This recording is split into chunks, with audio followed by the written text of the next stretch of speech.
Welcome to the Cody Leach Podcast, Episode 5.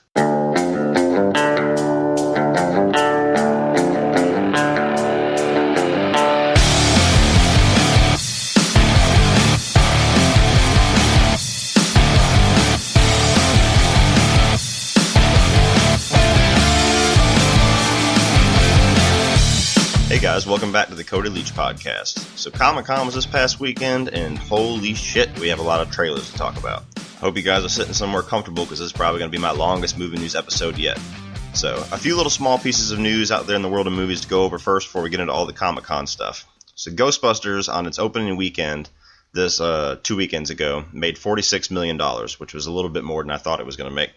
And this past weekend, it made $21.6 million, so just over a 50% drop. Regardless of all of that, the Sony's president of distribution has come out saying that he has no doubt that they're going to make a sequel. So, somewhat surprising to me based off of the financial success of this movie, because I think it had like a $150 million budget, and they haven't even made half of that back yet. And they're probably not going to unless it really kills overseas. But China didn't allow this movie to be played because they kind of have some laws against paranormal media.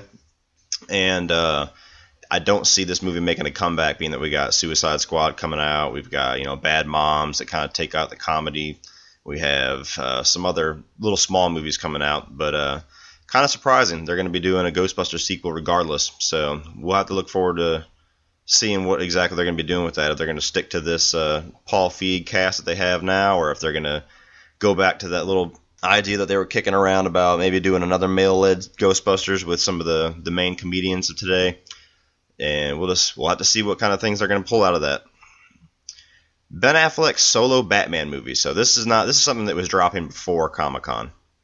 Is rumored to take place at Arkham Asylum. So for those that don't know, Ben Affleck, being that he played Batman in Batman v Superman, he's playing him in Justice League and any other further DC movies that they're doing. He is directing, writing, and starring in the solo Batman movie, which they haven't announced a date yet. I would be surprised if we don't see it in 2018. With being that Batman was probably the most well-received part of Batman v Superman, I would be really surprised if they didn't really fast-track a solo Batman movie to get that rolling.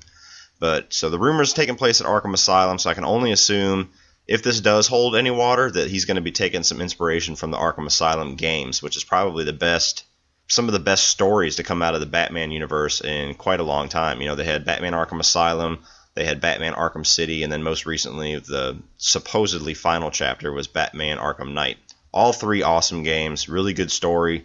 They have a lot of villains in there, which they've already, that's another rumor that's kind of been out, is that Ben Affleck's Batman script has a lot of Batman classic villains in it, which would be good because that kind of would give them a chance to kind of give their own take on a lot of villains that we've already seen, but also give us villains that we haven't seen, because, it would be a little bit redundant if we had to wait for 6 years of Batman solo movies to really see something we haven't seen, because they're going to put the Joker in there, they're going to put Two-Face in there, you'll probably see Penguin and Poison Ivy and some of those villains that we've already seen, but there's a lot of great Batman villains that we have yet to see on the screen. We haven't seen Hugo Strange, we haven't seen Hush, we haven't seen like a Victor Zsasz or Black Mask, which would be really good for. I would see Ben Affleck doing good with a Black Mask story because he's more of a mob boss kind of villain.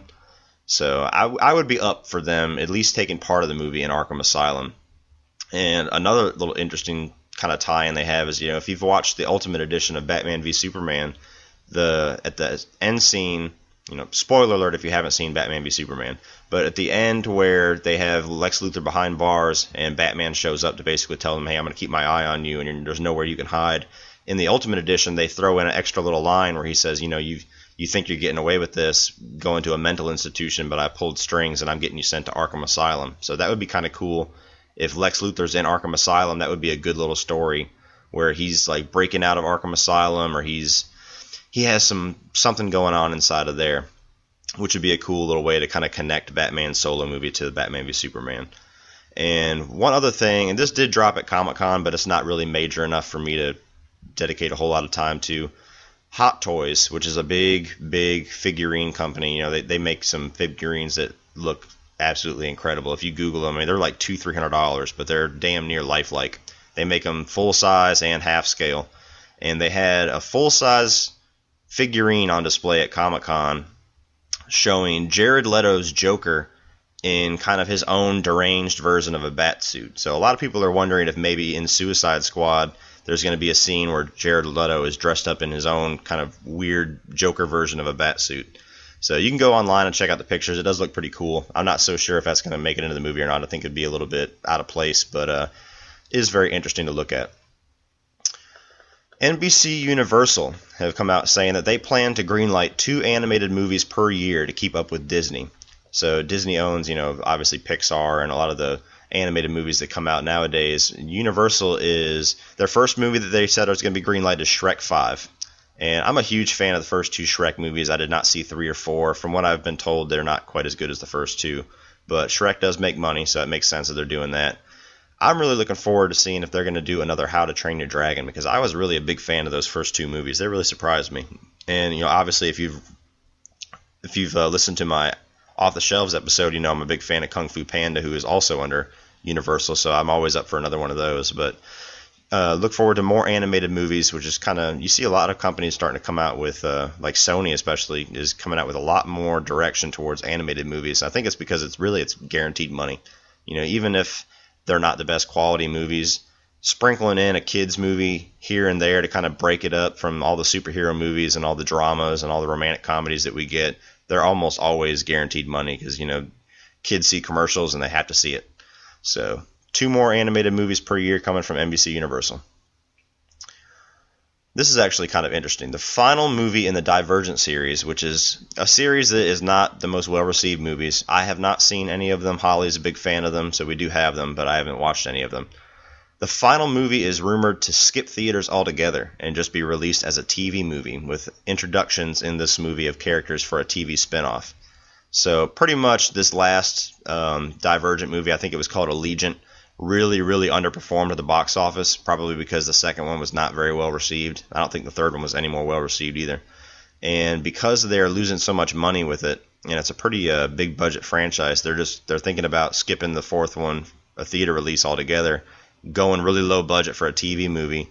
And what's funny about that is from the little interviews that I'm kind of looking at, most of the cast is completely unaware of this. Like Shailene Woodley is the main character, and you've got Miles Teller and a few other people.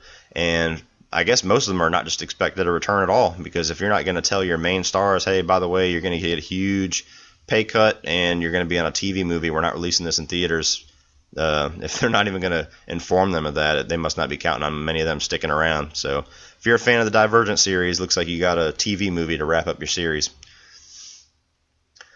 Universal is saying that they want Matt Damon and Paul Greengrass to make Bourne movies until the end of time. So, not the most exciting piece of news because it's a very it's a very cliched story. Movie Studio X wants their financially successful franchise to go on as long as possible. Big surprise. What's interesting about this is Matt Damon and Paul Greengrass especially were the only ones really holding back more Bourne movies from coming out, because Matt Damon is obviously one of his most famous, if not his most famous franchise and character. And Paul Greengrass is the director who directed 2 and 3. They came out with that little Bourne Legacy movie with Jeremy Renner because they could not get Matt Damon and Paul Greengrass to make another Bourne movie. Because according to those two, they said that the story was wrapped up in Bourne Ultimatum. They didn't want to just force another sequel if it didn't make sense. They didn't want to make anything that was less quality. And it took a lot of time and a lot of negotiation to get them to come out with this one we got next week called Jason Bourne. So what's surprising to me is that even after Matt Damon and Paul Greengrass have been very outspoken that they're not going to just churn out Bourne movies for the sake of money, that Universal, before this new one's even coming out, is saying, oh yeah, we're going to make these movies till the end of time. So, kind of interesting to see, first of all, how good this Jason Bourne movie coming out is going to be, and what Matt Damon and Paul Greengrass think about that. So, a little bit of interesting. Alright, so, Star Trek 4. So this newly rebooted J.J. Abrams Star Trek franchise just came out with their 3rd installment this past weekend, Star Trek Beyond. I do have a review out on my my podcast channel. You can go ahead and check it out. I thought it was very good. They've come out, J.J. Abrams in an interview with Scott Mantz on Entertainment Weekly has said that the 4th Star Trek movie that they're already writing is going to reunite Chris Hemsworth, who plays Captain Kirk's father, George Kirk, and Captain Kirk, played by Chris Pine, in the new movie, and they're going to go on an adventure together. Which is good news for two reasons. One, Chris Hemsworth always adds star quality. You know, Chris Hemsworth, regardless of what you think about his movies that stray from the Marvel Universe, he always does really good, and he has a really good screen presence. I mean, that he's a movie star. There's no question about it. And in the very first Star Trek movie back in 2009, his death is what sets off this new rebooted Star Trek universe. So Star Trek bringing him back is very cool, and what's also good about it, if you are a Star Trek fan, you know that whenever Star Trek movies play around with time travel, which I'm assuming is going to be what they're going to have to do to bring him back, it's always some of the best stories that you're going to get out of Star Trek. So I'm really looking forward to seeing what they're going to do with that, and I hope it's going to be something that's really going to be one of those movies that you walk away saying, okay, that was one of the best of the Star Trek movies that we've seen. So good news if you're a Star Trek fan. Jurassic World 2 is set to be released on June 22nd, 2018, and they've announced that the director is going to be Juan Antonio Bayona, who's the director of The Orphanage and The Impossible, and it is set to begin shooting in Hawaii in February. So Jurassic World was the big, long-awaited Jurassic Park reboot that came out last summer, and it kind of got a mixed response, which was kind of surprising to me. I mean, it was obviously a hugely financially successful movie. I think that movie did hand over fist way more money than anybody expected it to. I think it ended up being like the number 3 movie of that year, if not number 1 or number 2, behind Star Wars. So Jurassic World to me was a really, really cool and a really classic kind of return to form for Jurassic Park, because the 2 and 3 of the original trilogy is not the most well received of the movies. They're kind of dumb fun, but they're nowhere near the quality of the original Jurassic Park. So Jurassic World to me was a really good return to form, and I was really looking forward to seeing what they're going to do with some sequels. I'm curious as far as storyline, because the big hook to me with Jurassic World was, kind of playing off of today's society. Imagine, which the basic premise of Jurassic World was, okay, they finally got their park together, they have dinosaurs, this park has been around for years, and it's kind of lost its spectacle, which sounds ridiculous, because if you think, some people are thinking, okay, if there was really a park out there that had real-life dinosaurs, that would be one of the most incredible, mesmerizing things that people would never shut up talking about it. But then you think about how bored we get in today's society with things very quickly. The things that are the biggest thing in the world right now almost always aren't the biggest thing in the world tomorrow. So I really liked how they spun off today's society to kind of give you a story hook for Jurassic World, which was, we got a park, it was the most amazing thing in the world at one time, but now everybody's lost interest, so now we have to genetically create this new monster to get everybody's attention back to Jurassic World. And I thought they really did a successful job. I have no idea what they're going to do with the sequel now, though. Being that the park is, spoiler alert if you haven't seen Jurassic World, the park is pretty much destroyed. And nobody's going to be trying to build another park with the decimation and all the death that happened in Jurassic World. So I'm curious what kind of storyline they're going to be following. And, Chris Pratt and Bryce Dallas Howard obviously is going to be back. So they're going to be involved with it somehow. So I'm looking forward to seeing what they're going to bring to that. So June 22nd, 2018, we have Jurassic World 2. A little bit of TV news, which I'm going to bring because it is movie related. Bates Motel. This is a series, I believe it's on A&E, and I'm a big fan of it. I have not seen this most recent season, but I've seen the first 3 seasons, and much to my surprise, it is a really cool horror show. And it's a really cool lead up into the story of Psycho. And the piece of news is that the final season, which they've announced, this coming 5th season is going to be where it's going to wrap everything up, which is good because this is a premise that doesn't need to go on for too long. You can only have so much lead up into the story of Psycho. The final season is going to feature Rihanna, the big R&B singer, as Marion Crane. Now, for those that haven't seen the original Psycho, Marion Crane is the girl that gets killed in the shower. That's the big famous scene from Psycho. And what was really kind of revolutionary about that original movie when Alfred Hitchcock came out with it was that Marion Crane the actress that played Marion Crane was kind of the main star of the movie.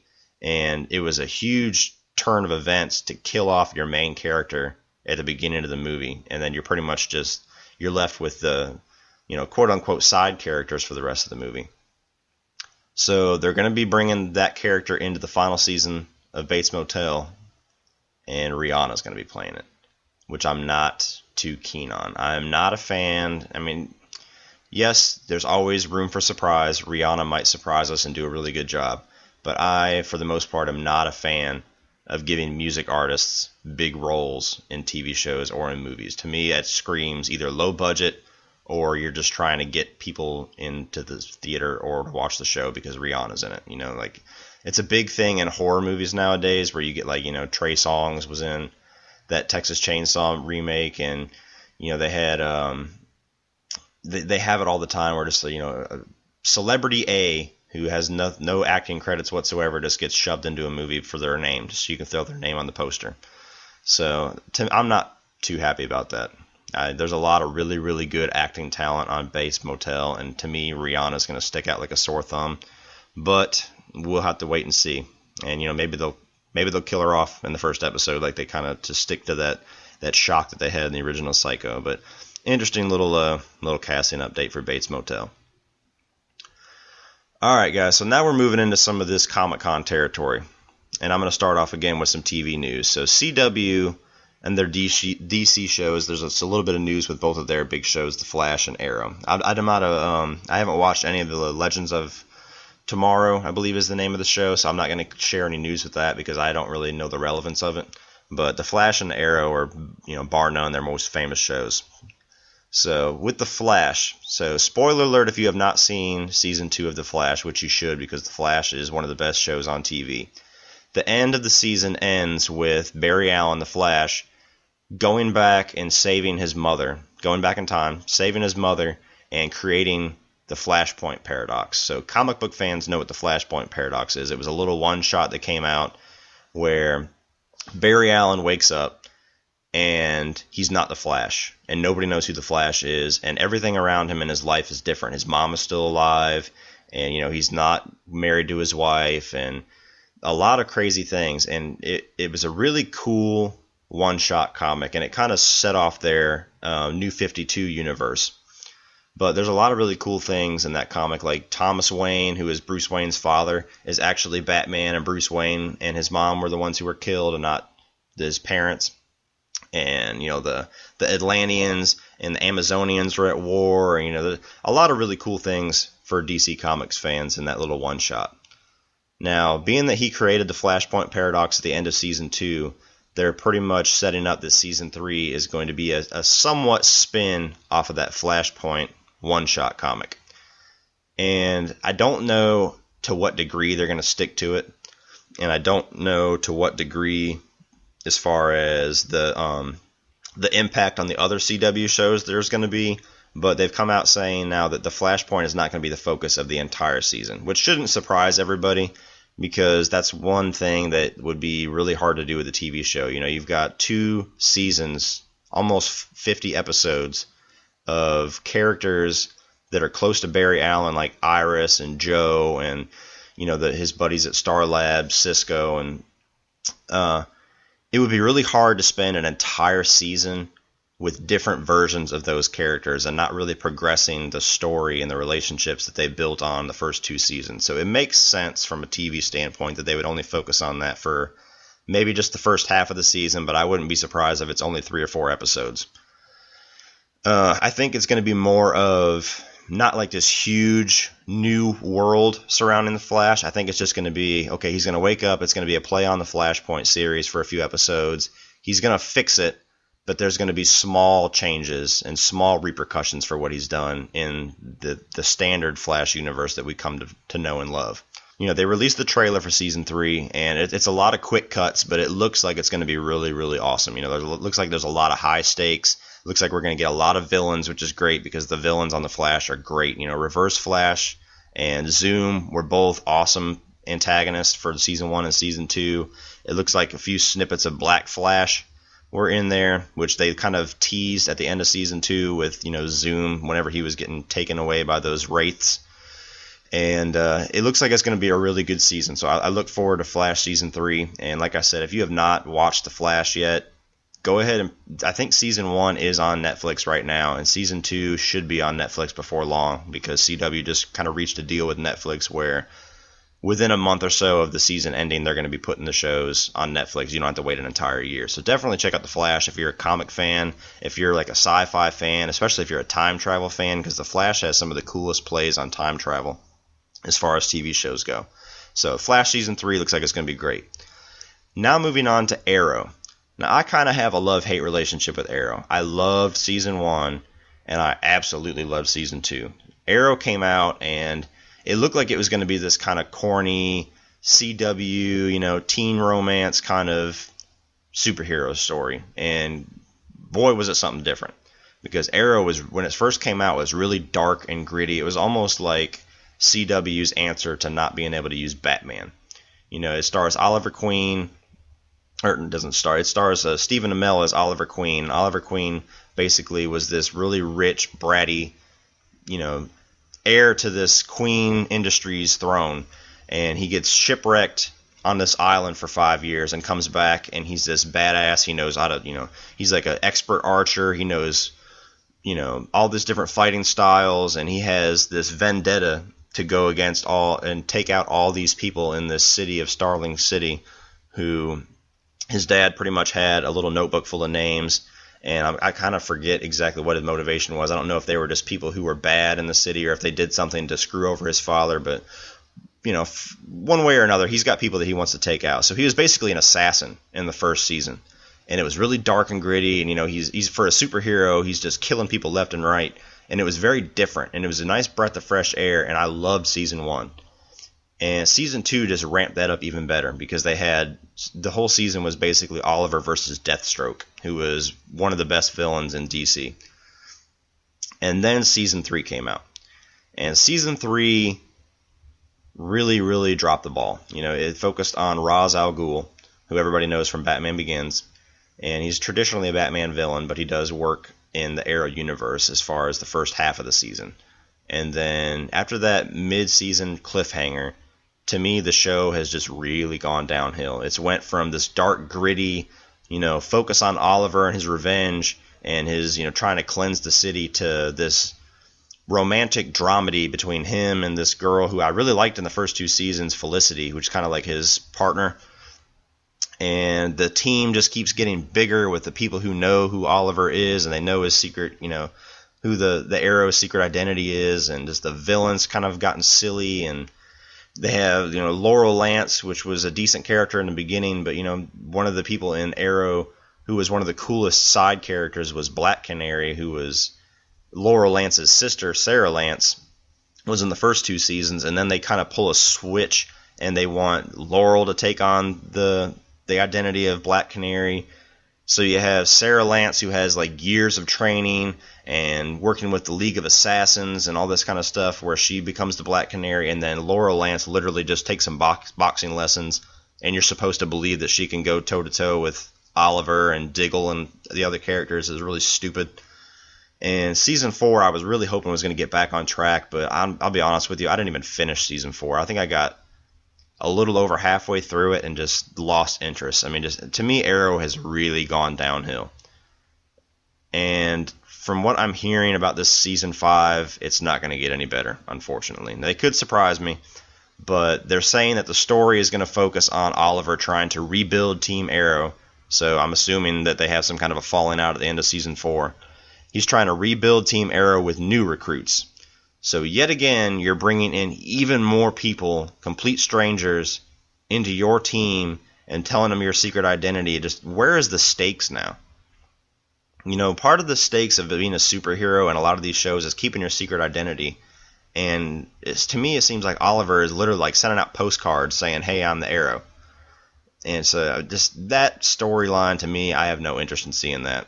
They're saying that the flashbacks are going to be set in Russia, which is another interesting part of Arrow. There's a lot of flashbacks in the first 2 seasons that had to do with the things that he endured on this island, and it always was really intriguing, and it always tied into what kind of things and what kind of issues and stakes he had going on in present day. Season 3 decided to switch it up and have him go to Hong Kong, which never worked. Season 4 stuck him back on the island, but it was like he was a mole trying to infiltrate this organization that all of a sudden was on the island, and it didn't work for me. It also didn't work for me. So seeing flashbacks in Russia, I don't see how that's going to be any more intriguing than if they would have just kept him on the island. And like I was just getting ready, I was just talking about Katie Cassidy's character of Sarah Laurel Lance, who, spoiler alert, apparently she passed away and somewhere towards the end of season 4, which a lot of people liked, a lot of people didn't. She's signed to return to the show, which is very odd. And it's another criticism of the show is everybody who dies pretty much gets resurrected now. Oliver was supposed to die, and then they brought him back, and then his sister Tia, his sister was supposed to die, and they brought her back, and then Sarah was supposed to die, and they brought her back for Legends of Tomorrow. So again, like I say, where's the stakes? There's really no emotional weight if everybody who dies comes back at some point. And it looks like they're getting ready to do it again. I don't know to what degree Katie Cassidy is going to return, if she's going to be Sarah, I keep calling her Sarah, if she's going to be Laurel Lance, or if she's going to be playing, Black Siren, who is kind of like her doppelganger they used her in one episode in The Flash. I don't know, but some more disappointing news coming out of the Arrowverse. So if you're like me and you think that the first 2 seasons were great on Arrow, but you haven't liked the direction it's gone, it doesn't look like we're going to be the show is going to be redeemed this season. So that's all I got to talk about as far as the CW shows. Moving on to Spider-Man Homecoming. So this is the Marvel Sony team-up movie. So they had, for anybody that doesn't know basically what happened, Sony owns Spider-Man. They came out with the first 3 Spider-Man movies directed by Sam Raimi, which I don't care what anybody says about the third one. I know it has problems, but to me, all 3 of those movies are great. They had the Amazing Spider-Man, which was kind of like their reboot, which were just okay to me. And they scrapped the plans for Amazing Spider-Man 3 because of the financial loss that they took with the second one. And they came to a deal with Marvel where they're letting Marvel pretty much produce and cast and create these Spider-Man movies, but still have Sony still holds the rights and still gets to put their company's stamp on it. So it's like a team up. And everybody saw the new Spider-Man played by Tom Holland in the 2 scenes he was in Civil War, and for the most part, everybody walked away loving what they're doing with Spider-Man so far.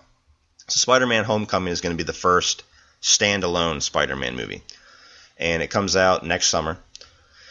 And they showed some footage at Comic-Con regarding this Spider-Man Homecoming. And, it started out where it was like it's supposed to be, what they're billing this, or what they're kind of selling this movie as, is like a John Hughes movie, pretty much. Like it's like a high school coming-of-age story that stars Spider-Man, which is really cool because some of the best stories of Spider-Man is when he's in high school. And Marvel does a really good job at kind of having each movie stand on its own by having its own kind of feel to it. Like Ant-Man was more of a heist movie, and the Captain Americas are more like a political thriller, and Thor's like that fantasy world. So they're not all just stock superhero stories. They all kind of have subgenres that they kind of have a home with. So being that it's a John Hughes coming of age kind of thing for Spider-Man, I think that's going to work really well. And they showed footage that showed him in high school, and it had like little scenes where Peter was watching footage of himself fighting the Giant Man. I guess it was on YouTube when he was in one class, and the teacher comes by and he puts the phone away, and he's in chemistry class, and you see him making his signature webbing, and the teacher comes up and is like, "What are you doing?" "Oh, I'm not doing nothing." And he overhears some girls in gym class playing the Mary Fucker Kill game with the Avengers, and they're all crushing over Spider-Man, so he's kind of smiling like, "Hey, yeah, they all want me." And, to me, that style of humor is perfect for Spider-Man, and I'm really glad to hear that they're sticking with that, and I think it's going to be one of the best Spider-Man movies that we're going to see. And I think they're really going to get Spider-Man back on track. I don't see them failing with this whatsoever. Now, the other thing that was confirmed, it's been rumored that the Vulture is going to be the villain in this first Spider-Man movie, Spider-Man Homecoming, which has kind of torn people, because Vulture is a villain that we have not seen so far, but he's also not the most popular Spider-Man villain. Traditionally, he's just an old man wearing some wings. So they're going to update it, but they have come out and confirmed, yes, the Vulture is the main villain of the movie. So at least you have that out of the way. There's no more speculation.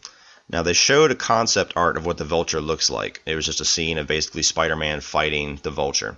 And to me, the Vulture looks a lot like the new Goblin from Spider-Man 3. The little skateboard punk kind of costume that James Franco was wearing. It looks very similar to that. So I don't know how people are going to respond to that, if that's exactly what it's going to look like in the movie. Obviously, it's better than an old man flying around in a wingsuit, but kind of keeping with a lot of people criticizing Spider-Man 3, like I just kind of alluded to, I don't know if people are going to like that take on Vulture or not. That kind of... I do wish they were using another villain, but I do fully trust Marvel with what they're doing. So the only thing with Marvel is they have a history of not having the greatest villains in their movie. They like the hero to get all the spotlight, and they like having all the focus on the heroic side of the movie and not so much the villain. So if they do kind of stick with that, it's not going to be the best news in the world for Spider-Man fans, because Spider-Man, in my opinion, at least on the Marvel side, has some of the best villains. So I really want to see Marvel step up their villain game with the Spider-Man movies. So the Vulture is going to be the villain. Moving on to Guardians of the Galaxy Volume 2. So this is the sequel to Guardians of the Galaxy, obviously. And all the cast from the original is returning. Chris Pratt, Zoe Saldana, Dave Bautista, Vin Diesel is the voice of Groot, and Bradley Cooper is the voice of Rocket Raccoon. Everybody's coming back. And the two big casting rumors that have been floating around for quite some time about Guardians of the Galaxy Volume 2 was that Kurt Russell was going to be starring in it, supposedly, and Sylvester Stallone was going to have a role in it, supposedly. And they haven't quite confirmed it yet, but you could pretty much bet with the amount of coverage that was getting that was going to happen. And, big surprise, yes, Kurt Russell and Sylvester Stallone are confirmed to be in the movie. Kurt Russell is confirmed to be playing Ego. And I'm admit fully, I have no idea who any of the characters in Guardians of the Galaxy are, aside from what I saw in the movie. Never read the comics, so I don't know who the hell Ego is, but apparently, sounds really interesting. He is Star-Lord's father, and Ego is a living planet who decided to show himself in human form as Kurt Russell. So very, very sci-fi, which I love. And I'm kind of interesting too, because they made Star-Lord's father such a mystery in the first movie. It kind of surprises me that they're already confirming, yes, Kurt Russell's playing his father. So really, I guess that's not going to be a big storyline in the second one with a mystery. It's just going to, flat out, he's going to come up, hey, I'm your dad. So Kurt Russell playing off of Chris Pratt in a father-son relationship is going to be awesome. I love Kurt Russell, and I'm glad that he's kind of making a resurgence in these big budget movies. So that's good news. And Sylvester Stallone being confirmed to star. They have not said what role he's playing, so I don't know if it's just going to be a cameo or if he's going to be playing the villain or what's going to be going on. But Sylvester Stallone, I've always been a big fan of his, especially what he's doing now with like Creed and the first Expendables movie. I think Sylvester Stallone could bring something really cool to this. And for 80s, 90s action fans out there, what's pretty cool about this is you got Tango and Cash in the same movie again. So I wonder if they're going to have a joke about that. But pretty cool news for Guardians of the Galaxy Volume 2. The other big casting announcement was that they were getting ready to do a big picture with all the Marvel cast that was there at Comic-Con, and they said, you know what, we're going to announce Captain Marvel. So go ahead and come on out, Captain Marvel. And she came out, and Brie Larson is going to be playing Captain Marvel in the 2018 movie, which is really good news. Brie Larson is a really, really good actress. She won Best Actress this past Oscar season for Room, which is a really good movie if you haven't seen it. And if you see that, you can tell that she's going to bring something really interesting to the Marvel Universe. So Captain Marvel being cast for one is good, but Brie Larson playing her is really, really good news. She's pretty much Marvel's biggest female hero, so it's going to be really good timing that they got Wonder Woman coming out next year, and then the next year after that, you're going to have Captain Marvel, so you're going to finally get some female-led superhero movies, which is good. And they've hinted that she will make her debut in Avengers Infinity War, so we may even see her before 2018. So good news for Captain Marvel. Thor Ragnarok. So this is the third Thor movie that they've been working on, and it's been billed pretty much as like a buddy cop road trip movie between Thor and the Hulk, which anybody who's seen the first Avengers movie especially knows that that's going to be awesome, because the kind of the scenes with the Hulk and Thor was some of the funniest and some of the best scenes in that original Avengers. They have a really odd but hilarious kind of play off of each other. And they've come out showing they had a lot of concept art, and I think they even had actual displays out there of like this gladiator armor for the Hulk. So the Hulk's going to be fighting in some kind of an arena at some point, which I think they have in Planet Hulk. So that might be their way of kind of either introducing a Planet Hulk movie, or at least just kind of getting some Planet Hulk in there so people will stop asking for a Planet Hulk movie. But that would be something really cool to see. The main villain is going to be Hela, played by Cate Blanchett, which she's one of the best actresses we got out there. So I'm really curious to see what they're going to have with that. I do like the Thor movies a lot. I think they're the weaker of the Marvel movies, but I'm really curious to see how fun this is going to be between the Hulk and Thor going on like this buddy cop intergalactic adventure. Sounds really cool. So Thor Ragnarok sounds like it's going to be good. Black Panther news. So this was rumored for a while. The Black Panther made his debut in Civil War, and he was one of the standouts of the movie, played by Chadwick Boseman. And they got a Black Panther movie coming out, and it's going to be directed by Ryan Coogler, who was the director. He may have been the writer too, but don't quote me on it. I can't really remember. But he directed Fruitvale Station, which got a lot of Oscar acclaim. And then he directed this most recent Creed movie, which I loved, and also got Oscar acclaim. And also both of those starred Michael B. Jordan. So a lot of people were thinking, okay, so if he is going to be directing Black Panther, obviously he's going to squeeze Michael B. Jordan in there somewhere because they have a really good relationship between actor and director. And they did confirm Michael B. Jordan will be in the Black Panther movie. And he's going to be playing the character of Eric Killmonger, which I'm not overly familiar with the Black Panther characters, but from what I've read, that is basically Black Panther's main nemesis. So pretty cool, because I don't think we've seen Michael B. Jordan play a villain yet. So I'm interested to see what he's going to bring. And I don't know if this is going to be somewhere that they're going to build up to him being a villain, or if he's going to be a villain immediately in the first Black Panther movie. But Chadwick Boseman facing off with Michael B. Jordan is going to be something pretty cool. And the movie's also going to be starring Lupita Nyong'o, who we know from, she was in this most recent Star Wars movie as Maz Kanata, and I believe she was in 12 Years a Slave. And then also, and I'm going to really screw up her name, Danai Gurira, who is the one everybody knows. She plays Michonne on the Walking Dead series. So they're both going to be in the movie too. So that's going to be pretty cool. Looking forward to the Black Panther movie. Alright guys, that's for the most part all of my news. Now we're going to be moving on to the majority of this show, which is going to be trailer talk. And we have a ton of trailers to talk about.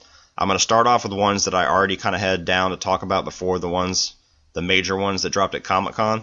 First one is XXX Return of Xander Cage. So now that Vin Diesel has kind of revitalized his action career with the Fast and Furious movies, he's slowly been revisiting some of his other pretty popular roles. He did a Riddick movie a couple of years ago, which wasn't the most successful movie in the world, but to me it was the best one of the three. I really liked Riddick, and I hope that he goes back to that role because that's a really cool character for me, and it's different enough from Fast and the Furious where he kind of has a little bit more diversity in his roles. Now, the other role that he was real famous for, he did one movie in his little stint there where they were pretty much shoving him down our throats as being the next action star, was XXX. And I was not a fan of XXX at all. I thought it was really corny. It was really over the top. I wasn't really bought into Vin Diesel quite yet. And I don't remember liking that movie whatsoever. And I don't remember liking the sequel with Ice Cube any more than the first one. But for some reason, a lot of people out there did like XXX, and they've been clamoring for another XXX movie. So it's been, I think he announced a little over a year ago that he was going to be doing another XXX movie, and we finally have a trailer. And this movie is going to be directed by DJ Caruso, and it stars Vin Diesel, obviously, and Samuel L. Jackson is going to be reprising his role as kind of like the handler, I guess. He's the one who kind of goes out and recruits Vin Diesel in the first movie, if I remember correctly.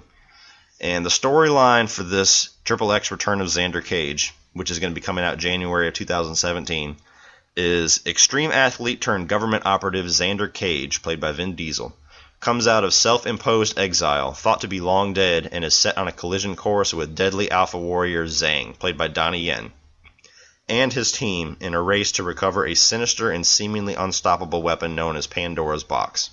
Recruiting an all-new group of thrill-seeking cohorts, Xander finds himself enmeshed in a deadly conspiracy that points to a collision at the highest levels of world governments. This movie looks fucking ridiculous, guys. I guess if you're a fan of the first XXX, this is more of what you're asking for, but with me not being a fan of anything in that movie, this is more of what I hated about the first movie. That I was hoping this was going to be a more grounded version of XXX, but to me this is like a more ridiculous version of the Transporter, which is already pretty fucking ridiculous. You got Vin Diesel skiing down a mountain, swiping through trees and jumping off of trees, and it looks it looks horrible to me. I'm sorry. I have no interest in this movie whatsoever, and it doesn't surprise me that they're putting it out in January, because January is the dumping ground. That's where they put movies that they think is going to suck, or that they think is not going to be that financially successful alongside other more quality movies. So if you're a fan of the first Triple X, you're probably going to love it. If you were not a fan of the Triple X like me, this is more of what you did not like. So not looking forward to that one. The Magnificent Seven. So this is directed by Antoine Fuqua, who is a really, really good director, good action director. He came out on the scene, I think, with Training Day, and he directed Olympus Has Fallen. He directed The Equalizer, and he's a really good action director. And this remake of The Magnificent Seven is going to be starring Denzel Washington, Chris Pratt, Ethan Hawke, Vincent D'Onofrio, among some others. And I believe Peter Sarsgaard is going to be playing the villain. And this is going to be coming out September 23rd. And the story of the Magnificent Seven is, as the town Rose Creek is put under the siege of industrialist Bartholomew Bogue, the town's residents enlist the help of 7 outlaws, headed by bounty hunter Sam Chisholm, to protect them while they prepare for the violent confrontation that is anticipated. However, upon meeting the town's residents, the 7 find themselves fighting for much more than money. This movie looks kick-ass. It has a really good, diverse cast. You got Denzel Washington, who I've never seen a bad movie from. I love that guy. Chris Pratt, he's kind of the big name right now. He's kind of the funny guy. Ethan Hawke, who I also love, and Vincent D'Onofrio, who is one of the most underrated actors out there.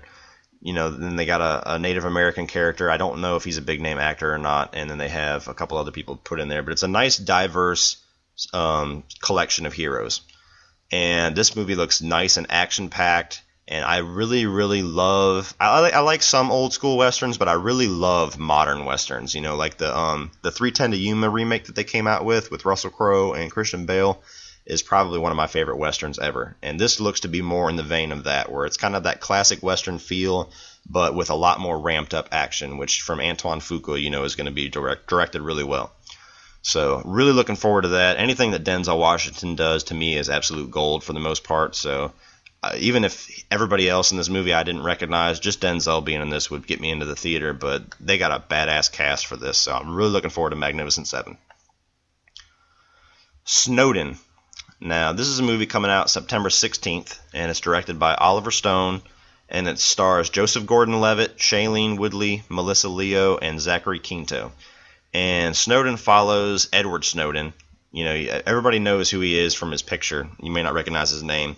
But he's the American computer professional who leaked all that classified information from the NSA to The Guardian back in 2013. So this is kind of like I don't know how close to the true story it's going to be, but like the true story movie of what happened with Edward Snowden. And Joseph Gordon-Levitt is going to be playing him, obviously. And this movie looks really interesting. I know the basic idea of what happened with this guy, but it looks like it's going to be a pretty gripping, intriguing version of what happened. And Levitt has this guy's look and his mannerisms down pat. Joseph Gordon-Levitt is one of those guys that never gets enough credit. He is always awesome, and I like, for the most part, everything that he does. So him being this role is enough to get me intrigued enough to watch it. If it was anybody else, it might be something that I might give a chance, but Joseph Gordon-Levitt is what sells it for me. So check out the trailer. He does a really good job from what I can tell from the little bit that I've seen, and it looks like a pretty interesting movie.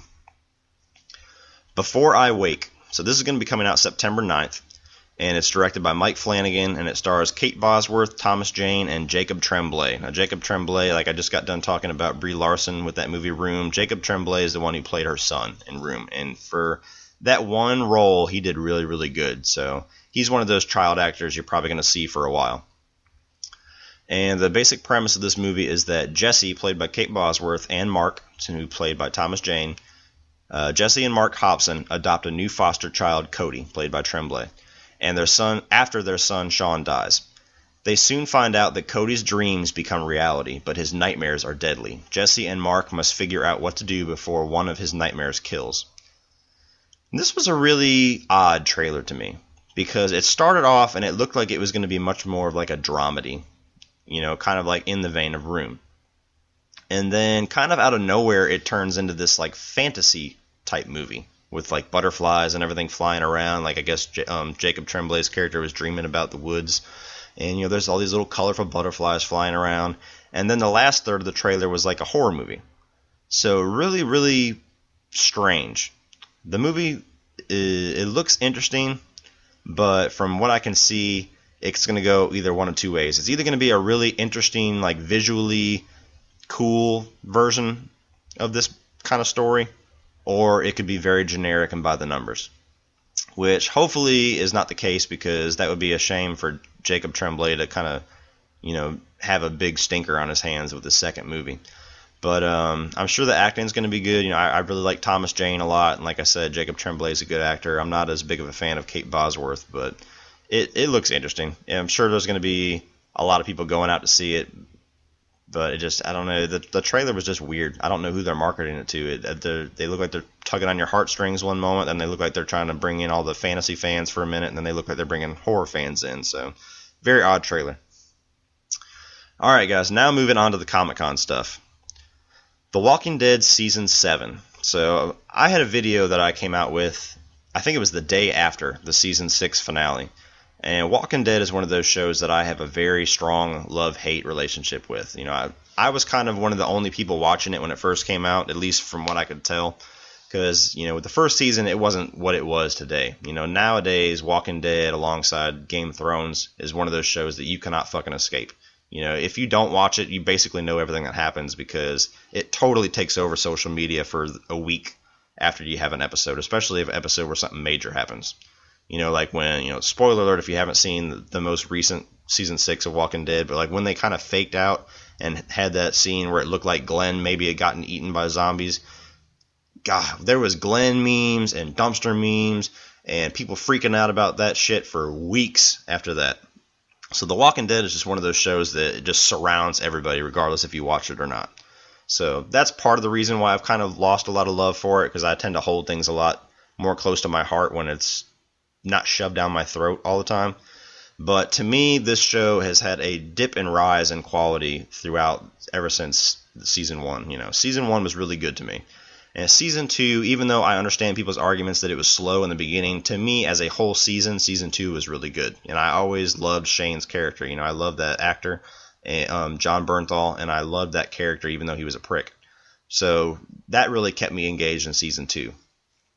Now Season 3, when they had the governor, I was really interested in Season 3 because I had always heard, this was before I read the comics, I had always heard that the governor was like one of the best villains in comic book history. So I'm like, man, they're going to have an awesome villain in Season 3. And Season 3 was kind of a misstep. They had some good episodes. I loved having Merle back. I'm a big Michael Rooker fan. But to me, the governor was just kind of like a weak version of what ended up, I finally read the comics afterwards, and the governor we got on TV was just a pussy version of what you have in the comics. The comics, that dude is just freaking wicked. So Season 3 was when they really started to dip. And Season 4 is where the show almost lost me. Because even though I liked some things about Season 4, mainly when they actually finally got the confrontation with the governor, which they should have done on Season 3, everything else to me, this show just spends so much time dragging things out and so much time just people walking through the woods. And it gets old after a while. And right when it finally started to get some action at the end of Season 4, whenever they had, them getting to Terminus and finding out that they were cannibals, then the season ends. And that's kind of one of the things that I criticize The Walking Dead about the most, is that as soon as they start giving you what you want, they shut off for 3 or 4 months, whether it's a mid-season finale or the season finale. And they always just string their viewers along. And I don't like the way that they do it. I don't respect the way that they do it. There's ways to do cliffhangers good, and there's ways to do it really fucking cheap, just to kind of blackmail people into watching your show next season. And that's what Walking Dead seems to make a habit out of now, is blackmailing their viewers into coming back. And they did it the absolute worst at the finale of Season 6. Season 6 spent the entire season building up to Negan. Now, Negan, next to the governor, well, even more than the governor, really. But, he's the biggest villain in the Walking Dead universe alongside the governor. And I had heard about Negan for about 2 seasons before I started watching, or reading the comics and knowing who that character was, because everybody was like, man, when's Negan going to come around? When's Negan going to come around? And I kind of had to do my own research of who the hell Negan was. So even I was looking forward to him coming, because he looked like he was going to be finally a big threat, and finally something that's going to breathe a little bit of life into the show. And I especially started geeking out whenever I found out that Jeffrey Dean Morgan was going to be playing Negan, because he's one of my favorite actors. I love everything that guy does, and I was a huge fan of what he did in Supernatural, and I'm really waiting for them to bring him back. That would be one of the coolest seasons of Supernatural to me, is if they bring back John Winchester. But, anyway, back to Walking Dead. So they spend the whole season building up to Negan, and building up to his confrontation with the group. And anybody that has read the comics knows that when Negan first arrives, he kind of puts his stamp on The Walking Dead by killing off one of the most beloved characters in the comics, which he kills off Glenn. He beats him to death with a baseball bat, wrapped in barbed wire. And that was the introduction of Negan. So holy shit, what an introduction for a villain, right? So you're thinking, wow, even though Season 6 is really slow, and even though there was a few good episodes here and there, Season 6 to me was what I don't like about Walking Dead for the most part, which is just dragging and dragging and dragging and taking forever to get to the point. But I kept watching because, all right, I'm going to have a kick-ass finale to work up to. When Negan finally gets here and the Saviors finally get here, it's going to be something that's going to be worth the wait. And then what the fuck do? They line everybody up. Negan and the Saviors have all of our main characters down on their knees. Negan does his little famous eeny, meeny, miny, mo thing with the Lucille, is what he calls his bat wrapped in barbed wire. The camera switches over to a POV shot of whoever his victim is, shows some Negan bashing the camera's brains in, and then the season cuts to black, and we don't know who Negan killed. Fuck you, Walking Dead. That is the most bullshit, most infuriating season finale I've ever seen. I mean, I give Dexter, the season finale, the series finale, a lot of shit, but I'd rather watch that again than sit through that fucking dick tease that you gave us last season. So, Walking Dead has a lot to do to win me back. And from the trailer that they showed at Comic-Con of Season 7, they're pissing me off even more. This is like a 3.5 minute trailer. You can go watch it on YouTube right now. It's like a 3.5 minute long trailer, and the first 1.5 to 2 minutes is basically a recap of that final scene that we got in Season 6, showing Negan do his little eeny, meeny, miny, mo, mixed in with some clips. Like, it shows the possible victim's face, and it shows a couple little scenes from their history in Walking Dead. But for the most part, to me, it was them reminding, hey, remember how bad we fucked you last season? Well, we're going to do it again for 2 minutes. And it really just kind of reignited my anger towards this show when I saw that trailer, because it's like, okay, guys, you're really starting to piss me off now with how much you're just kind of rubbing it in our faces that you've really screwed us last season. And you know that they're pissed off, or they know that people are pissed off about it, because after that Season 6 finale came out, there was just floods of, Scott Gimple and all the showrunners and Robert Kirkman, who created the comics, everybody coming out trying to defend their reasons why they did it, and like, oh, well, you just don't understand why. When you see Season 7, you'll understand, and that's the way that you had to end Season 6's story. Is it wasn't about who Negan killed, it was just about Rick being helpless at the end, and bullshit. Again, you're treating your viewers like we're fucking retarded. So, okay, like I said, 2 minutes of them showing us again that they screwed us last season. What's interesting to me about that little intro is that I saw a lot of clips of Abraham. Now, I think when I did my video, I had 3 possible victims that I thought was going to be. I thought they were either going to stick with the comics and kill Glenn, because this show is kind of famous for straying away from the comics, so that would kind of be a way to somewhat surprise people, is that they actually kill who was supposed to be killed. So I thought maybe it was Glenn. The other big possibility to me was Abraham, because Abraham, they were just starting to give him some story towards the end of that season with him leaving Rosita and, having a romantic interest for the other girl. I forget her name. Sasha was her name.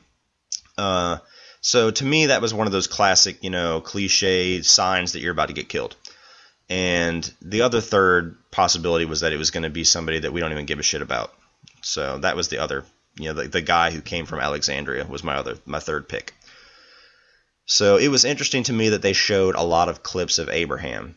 Now, whether or not that's just me reading too much into it or not, we'll have to wait until this premiere to find out, but I did think that was interesting. Moving on to some positive things that I can try to pick out from this trailer. Ezekiel and Shiva looked really good. So at the end of the season, you saw Morgan and Carol get carried away by these guys on horses that looked very medieval. And they're from this place called the Kingdom. So basically in this new season, you're going to kind of start setting up these different regions that are under rule. You have Alexandria, which is was under rule by our main characters. Now it's probably going to be under rule of Negan. Then you have the Kingdom, who is ruled by King Ezekiel, and he has this big fucking tiger whose name is Shiva. And it kind of surprised me that they actually went with having this tiger, and it looks really good. From that one little small scene, the CG on the tiger looked really good.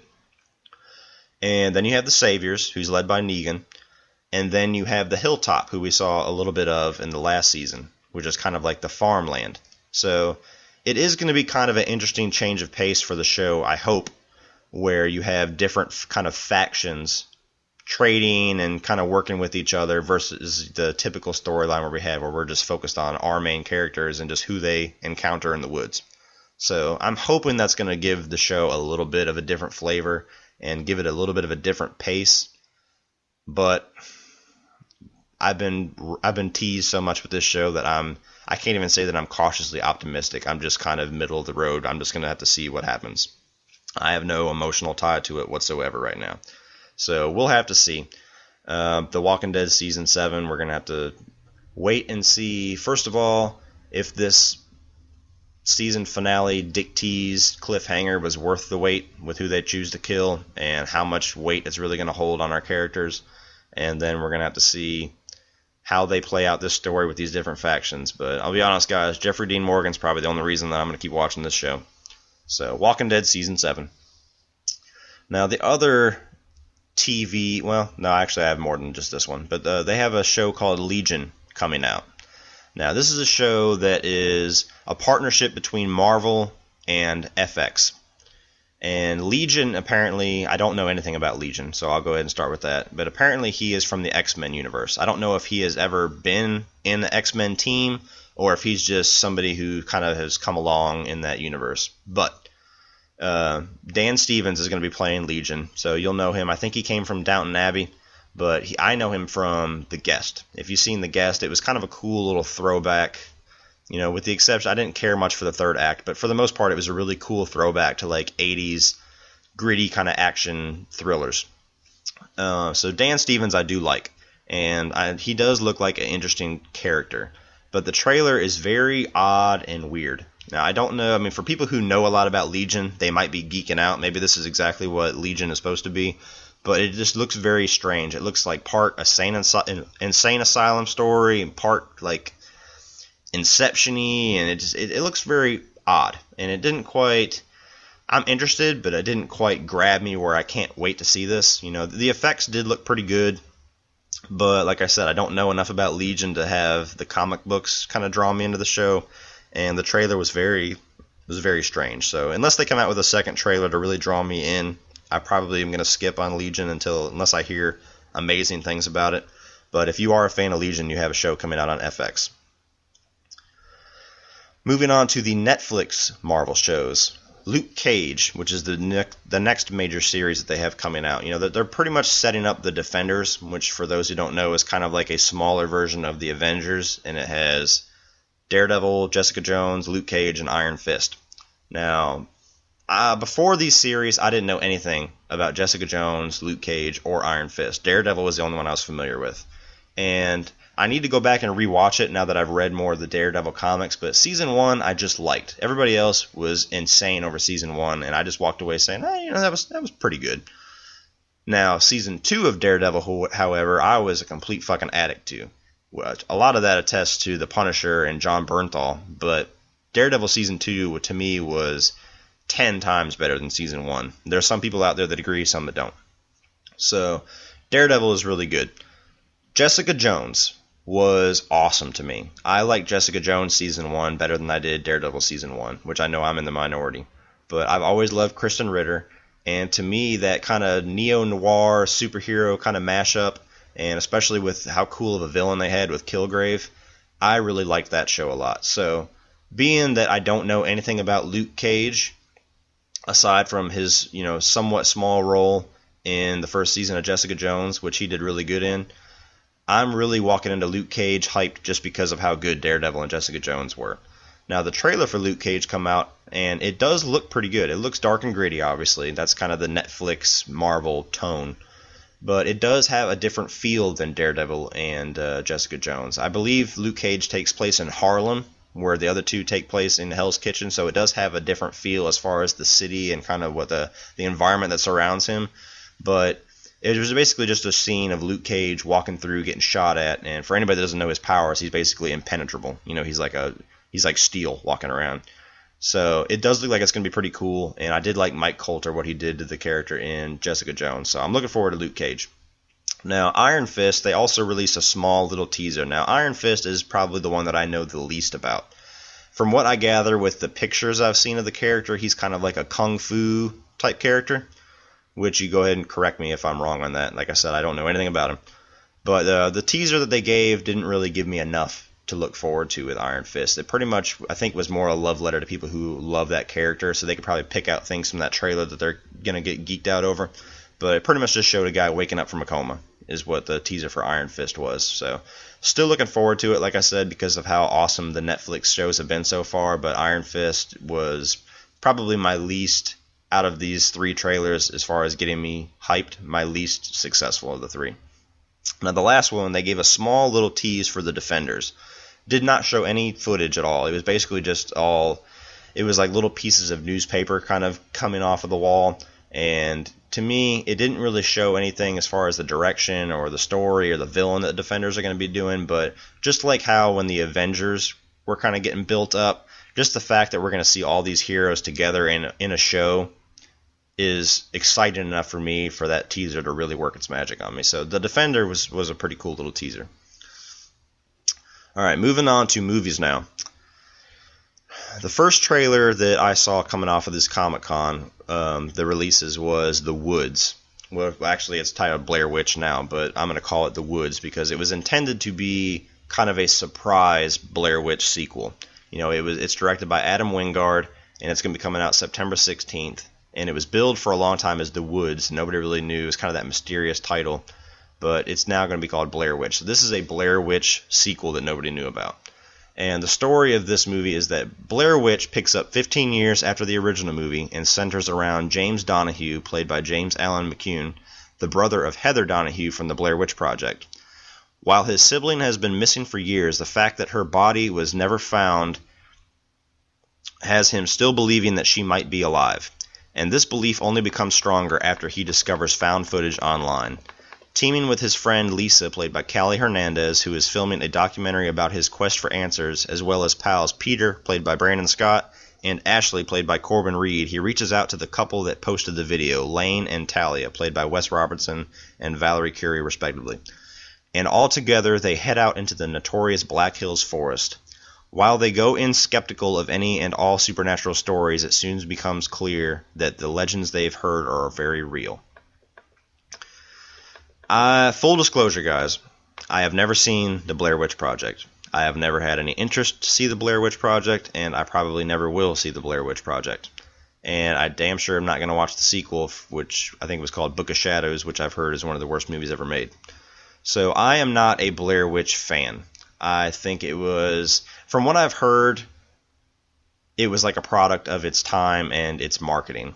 It was one of the first movies out there, horror movie wise at least, where they had they made that movie for pennies and they walked away making money hand over fist. And a lot of that I attribute to the fact that they kind of, I don't know if this was the marketing that did this or if this was just people who saw the movie running away with these stories. But I remember when that movie came out, everybody was talking about how it was real. Everybody thought it was actual footage that they found and just kind of released in theaters. So that's kind of what got everybody into the theater was, hey man, you go see that Blair Witch movie? That shit really happened. So to me, I've always heard that it's not the greatest movie in the world. You know, like my dad never really cared for it. He did see it, and me and him have very similar movie interests, movie tastes. So to me, that was just an okay found footage movie that really ran away because of its marketing. And this movie, although I'm interested because a lot of people that I respect online are saying that it's actually really scary, and I'm always looking for something to actually scare me because comedies that make me laugh and horror movies that actually affect me are very, very slim pickings nowadays. So I'm always looking for something to surprise me. I may give this one a shot, but the trailer didn't sell me on it. The trailer is very cryptic, and all it does is kind of give you that feel of that found footage Blair Witch, and it just inserts a lot of quotes from critics saying how great and how scary it is, and that's basically the whole trailer. Now, I'm absolutely burnt out on found footage movies. There are very few of them that I really like, and it seems like that is kind of their new way to make horror movies cheap anymore, is just to make it found footage and throw it out at us and see what they can make. So very, very few of them have worked for me. You know, I like the spin that Unfriended had. I thought that was a really cool movie. And I like, even though a lot of people don't love it, I actually like The Last Exorcism, which came out, I think, maybe 6 or 7 years ago. Those two found footage movies, and Cloverfield. I do like Cloverfield. Those three movies, to me, as far as horror movies, are the only ones that I've really somewhat enjoyed. Other than that, I pretty much skip all found footage movies. You know, I'm not a Paranormal Activity fan. I don't watch any of the possession movies that come out every January. I'm not a fan of the genre at all. And like I said, I've never been a Blair Witch fan, so I don't know if I'm going to be seeing this movie or not. But if you are a hardcore Blair Witch fan, you've got something to look forward to. King Arthur, Legend of the Sword. Now, this is going to be coming out March 24th of next year, and it's directed by Guy Ritchie, and it stars Charlie Hunnam, who's famous from Sons of Anarchy, Eric Bana, and Jude Law. And the premise for this movie is the young Arthur runs the back passages of Londinium with his crew, not knowing his royal lineage until he grabs Excalibur, so the sword and the stone. Instantly confronted by the sword's influence, Arthur is forced to make up his mind, throwing in with the resistance and an enigmatic young woman named Guinevere. He must learn to master the sword, face down his demons, and untie the people to defeat the tyrant Vortigern, who murdered his parents and stole his crown and became king. So, pretty traditional King Arthur setup. However, you can expect if Guy Ritchie is directing it that it's going to be something very, very different. And from the trailer, you can instantly see Guy Ritchie's signature style. Now, I don't love all of Guy Ritchie's movies. I'm not much into his early movies that everybody loves, like Lock, Stock, and Snatch, and movies like that. I liked his take on the Sherlock Holmes movies. Now, if this is kind of in the vein of those, I probably will walk away enjoying it a lot. The battle scenes look pretty epic. I'm a big fan of Charlie Hunnam, and I'm hoping he does have a lot of success in movies. You know, you always kind of have to hold your breath with people who come out of TV and try to be a big movie star. Sometimes it works, sometimes it doesn't. But I am a fan of his, and I do champion him kind of being in some successful movies. I liked Pacific Rim a lot. But this is going to be something interesting. I do like the King Arthur kind of gladiator, Excalibur type movies when they're done well. When they're not done well, they're very long, drawn out, and boring. But Guy Ritchie is not really much of a long, drawn out, and boring kind of storyteller. He's very stylistic. He's very kind of humorous and kind of throwing you from, punches from left field. So it does look really interesting. And Charlie Hunnam looks really cool as King Arthur. So I'm curious to see how successful this movie is going to be. I know it was plagued by, I think they had a lot of reshoots, and I think they had press screenings where they walked away with a lot of criticisms on the movie, and they had to go back and change a lot of stuff. So that worries me a little bit, but I am looking forward to seeing what comes out of this. So King Arthur, Legend of the Sword, coming out March 24th. Kong Skull Island. Now, this is coming out March 10th of 2017, and this is directed by Jordan Vogt Roberts, and it stars Tom Hiddleston, who plays he plays Loki. Samuel L. Jackson, John Goodman, and Brie Larson. And the story of this movie is that a group of explorers traversing through a previously uncharted island in the Pacific Ocean, as beautiful as it is treacherous, unaware that they are crossing into the domain of the mythic Kong. Now, I was not a fan of the Peter Jackson Kong movie that came out. And the older Kong movies, even though I know they're classics, they were a bit beyond my time for me to really go back and love. They're really, really old. So I've never really been on the King Kong train. Now, this movie is a setup basically to tie into the most recent Gareth Edwards directed Godzilla movie that we got that I fucking hated. I was really looking forward to Godzilla. That was the first movie that I actually put down enough money to go see in IMAX 3D because I figured, okay, if any movie is really going to give me a bang for my buck for IMAX 3D, which is like $17 a fucking ticket, it's going to be this movie. And God, I was wrong. I hated that movie, guys. I thought that was a giant 2-hour-long dick tease. All I wanted to see was Godzilla fighting, and it was like tease after tease after tease after tease. You got to see Godzilla fight for like 5 minutes in that movie. Other than that, you saw him in the background on newscasts on TVs. You'd get to see him about to start fighting, and they'd close the doors and cut away. And just, I absolutely hated the decisions that they made in that movie. The effects looked good, but I hated it. As soon as Bryan Cranston left that movie, my interest left the movie. So, that being said, this movie does intrigue me because of the actors involved, and only because of the actors involved.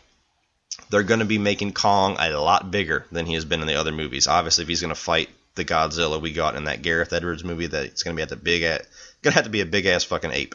So he's supposed to be 100 plus feet tall. And with the trailer, you get little small snippets of seeing Kong, but he's hidden a lot, kind of like that first trailer we got of Godzilla. But from the poster, you can kind of get an idea how big he is. But the actors involved with this movie is the only reason why I'm interested. I love Samuel L. Jackson. Tom Hiddleston's really cool. I like what he does. And John Goodman, especially now that he's doing more dramatic, different kind of roles, I like him a lot. And Brie Larson, obviously. I've already been singing her praises earlier. So they have me interested. The premise does not. However, the trailer does make it look like this movie is kind of like a focus on the best parts of that Peter Jackson movie, which is a more gritty, serious version of the first half of that Peter Jackson movie where they're on Skull Island and they were like coming across all those different creatures and the different environments. So it looks like it might be cool if they do that part of it well. Now that they don't have to focus on getting King Kong to New York City. But I'm just really hoping that my problems with Godzilla don't translate into this, because this movie, to me, it could be really cool, or it could be just a focus, or just a stepping stone for them to get King Kong and Godzilla to fight. Because, they have Godzilla 2 coming out 2019, and then Godzilla vs. King Kong is supposed to come out sometime in 2020. So it's either going to be something really cool, or it's going to be just kind of like some of the mistakes they made in Batman v Superman, where it's just a kind of intermediate movie, where they have stepping stones to get us where they want to get us, which is the big Godzilla versus King Kong fight. So we'll have to see how that one turns out. The Lego Batman movie. Now, this movie to me looks absolutely hilarious. I was a big, big fan of the Lego movie. That movie surprised the shit out of me. When they first announced it, that was one of those movies where you're like, oh God, they're really making a whole movie out of Legos. This is going to be ridiculous. And that was one of the smartest, funniest animated movies I've ever seen. Now, pretty soon after they got a lot of success with the Lego movie, they announced that they're going to be doing a standalone Lego Batman movie. Since the Lego Batman, played by Will Arnett, was one of the best received parts of that movie. He gave you a lot of your funniest lines. And it looks like they really know what they're doing with this, because a lot of the humor that he brought to the Lego movie, it looks like they're really focusing on that for the Lego Batman. Obviously, it's a trailer, so you can't get a feel for the whole 90 minutes, but the scenes with him interacting, like raising Robin, and like Robin ripping off the pants to make those, always made fun of little small shorts that Robin used to wear in the old 50 series and some of the comics. And it just looks like they really know how to poke fun at Batman just enough to get humor out of it. So I'm still curious on the villains, where they're going to play into it. I know Zach Galifianakis is playing the Joker, and I don't know how many Batman villains are going to be in this, but I'm still curious on that side of the story. But from what I've seen in the 3 little small trailers they've released, they really have a hook on how to make this movie funny. So I'm really looking forward to Lego Batman movie. They also released the final trailer for Suicide Squad. Now, this movie's coming out in 2 weeks, August 5th. And I'm really, really hoping that this is going to be good. I'm even more than Batman v Superman. I'm going to be absolutely heartbroken if Suicide Squad sucks. I love David Ayer. He's the one who's directing it. He did End of Watch, which to me is one of the best cop movies we've ever had. And I really loved Fury, which was the movie about the tank team in, I think it was World War I with Brad Pitt. And that movie was absolutely awesome. So I'm really optimistic that David Ayer knows what he's doing with this movie. A lot of people are skeptical mostly because of the look of the Joker. Let's be honest. I'm not over the moon about the look of the Joker. However, I appreciate the fact that they're trying to do something radically different, because you're following Heath Ledger's Joker. You have to do something different, because if you even look like you're trying to copy Heath Ledger, even the smallest bit, you're going to get ripped apart. So I appreciate the fact that they're doing something different. The Joker, he has like the steel grill, the chrome grill, and tattoos everywhere, and kind of has that more kind of new age punk version of Joker. So he's the big question mark in this movie. He's either going to make it or break it, I believe. I don't know to what degree his character is going to be a part of the story. He might just be kind of in some scenes here and there. I have to believe that he's going to be a pretty major part because it's the Joker. But to me, I feel like whenever we do finally start seeing reviews of the Suicide Squad, to me, the Joker is going to be that big polarizing part. You're going to have people walking away loving what Jared Leto did, and you're going to have people walking away hating what Jared Leto did. So I'm hoping for my enjoyment that I'm going to end up appreciating what he does, but he's the big, kind of the wild card. Now, other than Jared Leto playing the Joker, this movie also stars Will Smith as Deadshot, Margot Robbie as Harley Quinn, Viola Davis as Amanda Waller, who's kind of like the government agent that kind of gets this team together. Joel Kinnaman playing Rick Flag. He's the leader of the group, and I think he's the only one who's not a criminal. He's actually just somebody in the military. Jai Courtney playing Captain Boomerang, and Jay Hernandez playing El Diablo, amongst a few others, but for the most part, that's the main cast. And I liked this final trailer because even though I've seen all 3 trailers to Suicide Squad, I don't get the feeling that I've seen too much, like I saw with the Batman v Superman trailers. That second trailer they came out with where they showed the warehouse fight with Batman, they showed Doomsday, they showed basically the entire movie. I don't get a feeling that they've showed me the entire movie with these 3 trailers. They've done a pretty good job at kind of recutting the same scenes with different music and showing just a little bit more of the Joker and just a little bit more of Harley Quinn and just a little bit more of Deadshot. And what I liked about this trailer was they showed more of a focus on Amanda Waller and Rick Flag, which are kind of the ones kind of getting overshadowed in these trailers. I'm a big Joel Kinnaman fan, and that role originally was supposed to be played by Tom Hardy. So I got to imagine that it's a pretty meaty role. So I'm looking forward to seeing more of what Rick Flag's going to bring in the movie. But I liked, like I said, the trailer. I don't feel like I'm seeing too much. It's just enough, and it does hype me even more because just a little bit more Harley Quinn and a little bit more Joker goes a long way for getting me more excited about the movie. There was a slightly more showcase of whatever the villain's going to be in this movie. Comic book nerds might know. I'm kind of like a half comic book nerd. I know enough to know, for the most part, who people are, but I don't know a lot of the real sweaty characters, So I have no idea who the villain's going to be. You see, it looks to me almost like the Tyrant from the Resident Evil games, but a little bit more comic booky. But I don't know who the villain's going to be. Still keeping a lot of the Joker hidden, and like I said, just a little bit more. Just to give you a little bit more of what Jared Leto's bringing, but I still feel like there's a lot of Joker we're not seeing, which is good. They're keeping a lot of Batman hidden, which is good because he's obviously not going to be a huge part in this movie, so giving away all his shit in the trailer would be stupid. And the big thing that I took away from this trailer, which I did take away from the other ones, but this one just as much, the one cast member that I was most nervous about was Jai Courtney, because I'll be honest, everything I've seen that guy in, I have hated. Not just because of him, like the Die Hard movie was horrible even without him in it, but he has not been good in anything I've seen. I didn't think he was that great in Jack Reacher. Obviously, you guys know my thoughts on the most recent Die Hard movie. I don't even acknowledge that movie exists. I didn't think he did all that great with the role of Kyle Reese in the most recent Terminator movie, so I'm not a Jai Courtney fan. However, he looks really good in this.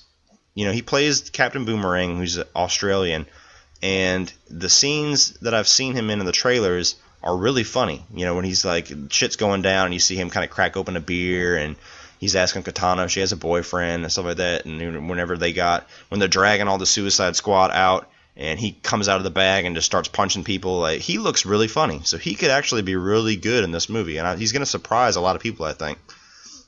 So, Suicide Squad coming out August 5th. Definitely look forward to my review of that, because me and Holly both have been dying to see that movie. So you'll probably see a review of that the day that it comes out. Now, to the two biggest trailers. Wonder Woman, coming out June 2nd, 2017.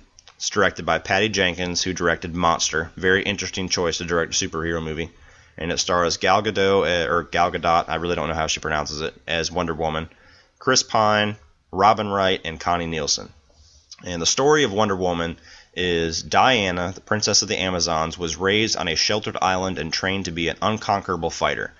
After an American pilot, Steve Trevor, played by Chris Pine, crashes on the island and tells her about a world war that is happening, Diana leaves her home to try to stop the war.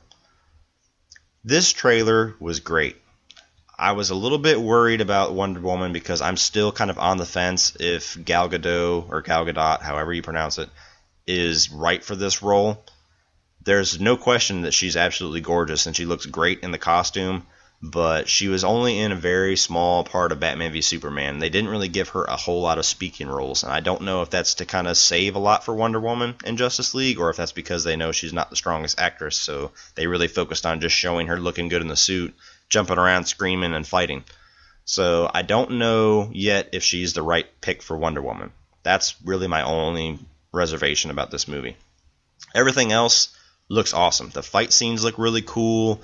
All the scenes in the woods look like it's directed really well. You know, it has a lighthearted feel. It gives me a lot of the feel of Captain America: First Avenger, with, you know, kind of that, I think, that world war going on, and that old relic of a fighter coming through to save the day. And you get a lot of comic relief from Chris Pine. Obviously, he's really good. He's famous for Captain Kirk. The sword and the lasso look really good in the scenes they've showed her using it. I like the feel of a war movie and a superhero movie kind of mashed together. I think those fit really well. But like I said, other than all those things that look great, I'm still kind of cautiously optimistic over her acting. But we'll have to see. So Wonder Woman's coming out June 2nd. Awesome first trailer. Justice League. This is the big one. Now, they pretty much already told us with, you know, like my first episode, I was talking about the Justice League set visits. So some of the best parts of this trailer I already knew about, and I already told you guys about, like the scene with the Flash. That being said, as a whole trailer, this trailer really excites me for Justice League. Now, this is directed again by Zack Snyder. It stars Ben Affleck as Batman, Gal Gadot as Wonder Woman, Ezra Miller as the Flash, Jason Momoa as Aquaman, Ray Fisher as Cyborg, Henry Cavill at some point coming back as Superman, obviously, and J.K. Simmons, who is playing Commissioner Gordon. To what degree he's in the movie, I don't know. Probably just a few scenes. But again, the synopsis for Justice League is fueled by his restored faith in humanity and inspired by Superman's selfless act. Bruce Wayne enlists the help of his newfound ally Diana Prince to face an even greater enemy. Together, Batman and Wonder Woman work quickly to find and recruit a team of metahumans to stand against this newly awakened threat. But despite the formation of this unprecedented League of Heroes, Batman, Wonder Woman, Aquaman, Cyborg, and the Flash, it may already be too late to save the planet from an assault of catastrophic proportions. So, right off the bat, they're really trying to do, just like they did with the set visits, they're trying to do some damage control from all the backlash of Batman v Superman. And this trailer, to me, they're successful in that. They really show the different tone that they're going for with this movie. It shows a lot more lighthearted, a lot more fun than they showed in Batman v Superman, where everything was just dark and somber. You know, they have a lot of focus on humor coming from Ben Affleck's Batman, kind of his back and forth with Diana Prince, trying to recruit Aquaman, who, I gotta say, Aquaman looks pretty badass, guys. I don't know a whole lot about Aquaman. I know he's kind of a superhero that's always kind of been picked on and made fun of, but they're really trying to change that tune with casting Jason Momoa. He's a big, badass looking motherfucker. And Aquaman looks really cool. He looks really threatening. Barry Allen is pretty much the standout of the trailer. I was worried about Ezra Miller just because I'm such a fan of what Grant Gustin is doing on the TV show. I'm worried about how close to the TV show he was going to be, but he looks like he's got a lot different of a character going on than Grant Gustin's. He looks more kind of the plucky comic relief, kind of smart-ass type superhero, which is going to be good. I really liked what they showed in this trailer. They have a scene with Ben Affleck kind of recruiting the Flash, which I already heard about from the set visit, where he throws a batarang at Barry Allen, and Barry Allen stops time pretty much and realizes that he's Batman and picks up the batarang, and he's like, yeah, I'm kind of recruiting you for a team, and he's like, oh, stop right there, I'm in. So Barry Allen looks like he's going to be a lot of fun, and the little bit that we do see of his outfit, it does look cool, and it looks a lot different than the TV show. Cyborg, to me, I don't know hardly anything about Cyborg. He looks cool in the trailer, but no real focus is given to Cyborg in this trailer, and I don't know if that's because they're really just trying to focus on the big comic book heroes, because, correct me if I'm wrong, but out of the list that I just gave, Cyborg to me is obviously the least popular of all of them, or the least well-known. Everybody knows the Flash, everybody knows Aquaman, everybody knows Batman, everybody knows Wonder Woman, everybody knows Superman. Cyborg, to me, is the one kind of wild card where not a lot of people are going to know him. So I don't know if in the first trailer they were just putting their focus elsewhere, more into establishing that different tone and giving the scene with Barry Allen and the scene with Aquaman to kind of get everybody excited again about that they were back on track, hopefully, with this movie. What I'm worried about with this is that Cyborg is going to end up being like a Hawkeye, where he's kind of just a throwaway character, where they include him for the sake of being close to the canon of this comic books, but they don't really give him any focus. But it's just the first trailer, so we'll have to see if we see any more of Cyborg. Now, the only thing that I'm really worried about with this Justice League movie, even though I am very excited now, especially after seeing this trailer, I'm worried about how much ground they have to cover in one movie, because that was one of the big things that they had to really conquer with Batman v Superman that they didn't quite nail. They got to introduce Flash, they have to introduce Aquaman, they have to introduce Cyborg, they have to introduce the villain. At some point, you're going to have the resurrection of Superman, and then they have to set up part 2, which I know they're saying this movie stands on its own, but they've already got a date set for part 2 in 2018. So, obviously, or is it it's either 2018 or 2019, don't quote me on it, but they're obviously going to have set up for that next movie, being that they're going to jump right into production of the second one after they get done with this one. So that's a lot of ground to cover in one movie. That people already bitched that Batman v Superman was too long, and even though when you have a superhero team up movie like this, it needs to be long. Like I said, I'm just worried about how much ground they have to cover, on top of kind of gaining everybody's trust again and inserting this different tone. So we're gonna have to see, but I am really excited now about the direction they're taking with Justice League. Alright, now moving on to Marvel. The only real trailer we got from Marvel was Doctor Strange. Now, this movie is directed by Scott Derrickson, and it stars Benedict Cumberbatch, Chiwetel Ejiofor, Mads Mikkelsen, and Tilda Swinton. And the story is after Stephen Strange, the world's top neurosurgeon, is injured in a car accident that ruins his career. He sets out on a journey of healing where he encounters the Ancient One, played by Tilda Swinton, who later becomes Strange's mentor in the mystic arts. Now, I'll be honest with you, I know absolutely nothing about Doctor Strange. And if this was not a Marvel movie and doesn't have that established Marvel property attached to it, I probably would not be interested in this movie. And even though the trailer looks really cool, they're going at it in a very strange way with marketing this movie, because Doctor Strange is obviously one of the most obscure of the Marvel properties. I'm sure he's a popular character in the geek culture, but I've never heard of Doctor Strange until I heard of this movie coming out. And I think the majority of moviegoers aren't going to know who Doctor Strange is. And even though we're all going to probably walk away loving this movie, because Marvel's, for the most part, batting 1,000 with their movies, they're not really doing much character development in these trailers. We already got one trailer a few months ago that was pretty much all just special effects for the most part, and showing how wild and different and crazy this movie is going to be compared to other Marvel movies. But this trailer kind of sticks with that. It just shows a lot of Inception type scenes with all this, mystic arts and altering reality and stuff like that. The trailer's full of intrigue, And if you're interested in this movie, if you're a Doctor Strange fan, you're probably losing your mind. But if you don't know who Doctor Strange is, I walk away from this trailer not knowing anything about the story of this movie. I mean, obviously you can gather from the trailer that he is a doctor who pretty much loses the ability to use his hands in surgery, and then all of a sudden now he's like a warlock or something like that. But really, just to me, the trailers aren't doing a good enough job at showing the story and intriguing people. You know, Guardians of the Galaxy was one of those properties that nobody knew who the fuck Guardians of the Galaxy was, but that first trailer, they nailed you with all the humor and the fun that you were going to be having in that movie, and that's what got everybody to go see that movie and made it such a huge hit. With Doctor Strange, I think this is going to be one of their least successful movies coming out of Marvel. Even though, you know, I feel like everybody that's going to go see this that doesn't know who Doctor Strange is going to go just because it's a Marvel movie. I'm certainly a part of that group. So, to me, wasn't the best trailer in the world, but if you're a Doctor Strange fan, I'm sure, like I said, you're probably losing your mind. If I had to give a vote, I know everybody always wants you to pick one or the other, and I'm not big on the whole you have to be a DC fan or you have to be a Marvel fan, you can't be both. I think that's bullshit. You can like both. It's just like Xbox and PS4. If you want to like both, like both. You don't have to pick a team. But if I had to pick who was the more successful at Comic-Con just from these trailers, I think DC ran away with this one. You know, they came out, they really changed everybody's attitudes for the most part with the Justice League trailer. They really surprised everybody with the Wonder Woman trailer.